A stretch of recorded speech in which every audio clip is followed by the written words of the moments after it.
বন্ধুরা, welcome back to my channel. আশা করি তোমরা ভালো আছো। চলো, আজকে তোমাদের এমন একটা পরিবেশে নিয়ে যাব, কিছুক্ষণের জন্যে হলেও তোমরা এই মনোমুগ্ধকর জগতে হারিয়ে যাবে। মনে হবে যেন অপলক দৃষ্টিতে তাকিয়ে থাকি। এ দেখার যেন শেষ নেই, এ মুগ্ধতার যেন শেষ নেই। তো প্রথমে দেখতে পাচ্ছ আমি মাঠের মধ্যে দাঁড়িয়ে আছি, তো ভাবলাম তোমাদের আজকের আমাদের বাগানটা ঘুরে দেখাবো। এটা হচ্ছে মেন রোড ধরে আসতে হবে, পাশেই আছে তো সামনে মাঠ আর পিছনে বাগান।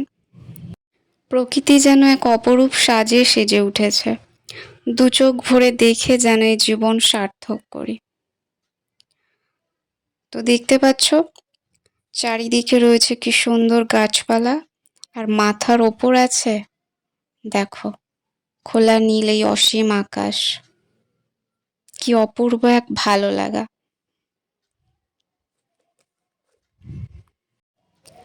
চারিদিকে সারি সারি গাছপালা, মনে হচ্ছে যেন আকাশটাকে দুহাত ভরে ডাকছে। দেখো,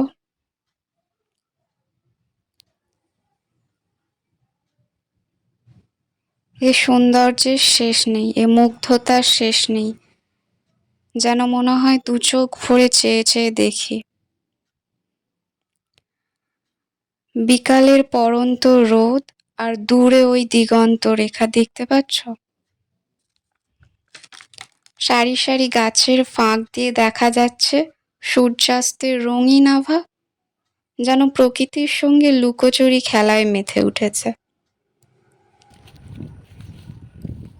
বাহ বাহ, চমৎকার এই ভালো লাগা। বন্ধুরা, আমি বলে বোঝাতে পারবো না আমার ভালো লাগা কতটা অন্তরের। আমি তো এখানে প্রতিটা মুহূর্ত, প্রতিটা সেকেন্ড, প্রতিটা মিনিট হারিয়ে যেতে চাই। দূরের ওই দিগন্ত রেখা দেখো, যেন মনে হচ্ছে ওখানে যেতে পারলেই আমি আকাশটাকে ছুঁতে পারবো। আসলে আমরা যে সময়টা এসেছি সেটা হচ্ছে সূর্যাস্তের সময়, আর কিছুক্ষণ পরেই সূর্য অস্ত যাবে। সূর্যাস্ত দেখতে কার না ভালো লাগে বলো?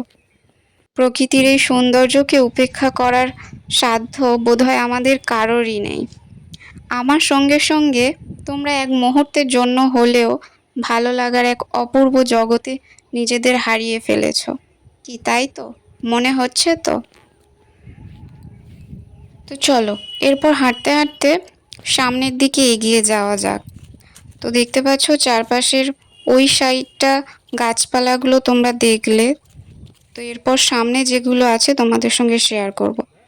ওয়াও, সারিবদ্ধভাবে সুপারি গাছগুলো কি সুন্দরভাবে দাঁড়িয়ে আছে, যেন মনে হয় আকাশকে দুহাত ভরে ডাকছে। কিন্তু গাছেদের ভাষা বোঝার সাধ্য তো আমার নেই। তো বাগানে অনেক রকম গাছই আছে তোমরা দেখতে পাচ্ছ। তো ফার্স্টেই যেমন দেখলে সুপারি গাছ, এই যে এখানেও সুপারি গাছ আছে, এছাড়াও আম গাছ আছে, তারপরে কলা গাছ আছে, আরও অনেক গাছ আছে। তো চলো এবার সামনেটা এগিয়ে গিয়ে তোমাদের একটু ঘুরে দেখাই। আর এই সাইডের যে জাল দিয়ে ঘেরা মতো দেখতে পাচ্ছ, এটা আমি জানি না কি করা আছে। তো যতটা সম্ভব হয় তোমাদের ঘুরে দেখাবো। এরপরেই সন্ধে নেমে আসবে, তো আমরা তাড়াতাড়ি ঘুরে বাড়ি চলে যাব। তো যতটা পারি তোমাদের সঙ্গে শেয়ার করব। তো চলো এগিয়ে যাই, দেখা যাক। আসলে এই পরিবেশটা এমন একটা জায়গায় আছে যেটা আমাদের প্রতিদিনের ব্যস্ততা থেকে শত গুণ দূরে। এখানে নেই কোনো মানুষজনের ভিড়ভাট্টা, কোলাহল, যানবাহনের আওয়াজ। মন পাগল করা এক ভালো লাগা, এক অপূর্ব ভালো লাগা। প্রকৃতি, আমি আর আমার অনুভূতিগুলো এখানে মিলেমিশে একাকার। চলো সামনের পুকুরটা তোমাদের দেখিয়ে আনি। ওয়াও, কত বড় পুকুরটা! পুকুরের মধ্যে দেখতে পাচ্ছ আকাশের ছবিটা স্পষ্ট ফুটে উঠেছে। কি অপূর্ব দৃশ্য!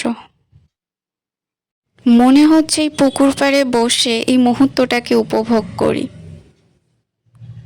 তো আজকের বিকালের এক সুন্দর ভালো লাগার মুহূর্ত তোমাদের সঙ্গে শেয়ার করলাম।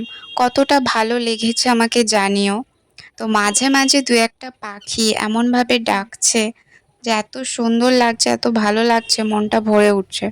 তো এখানে গাছগুলো দেখতে পাচ্ছ, আর এত হাওয়া হচ্ছে, এমনভাবে দুলছে যেন ইশারা করে নিজেদের মধ্যে কি বলাবলি করার চেষ্টা করছে। কতই না কথা এদের মনে জমে আছে, এমনটা আমার মনে হচ্ছে।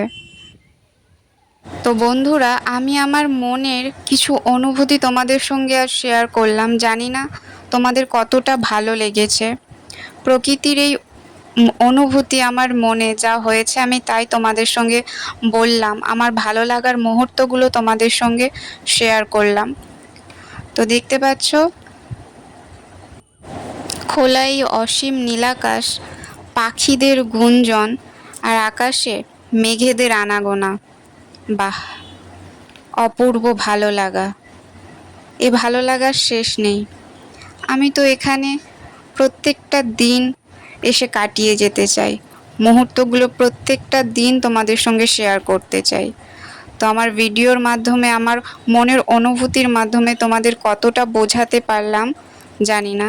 তো যদি ভিডিওটা ভালো লাগে তো একটা লাইক করে দিও, কমেন্ট করো যে কেমন লেগেছে আমাকে জানিও, আর শেয়ার করে দিও। টাটা, ভালো থেকো সবাই।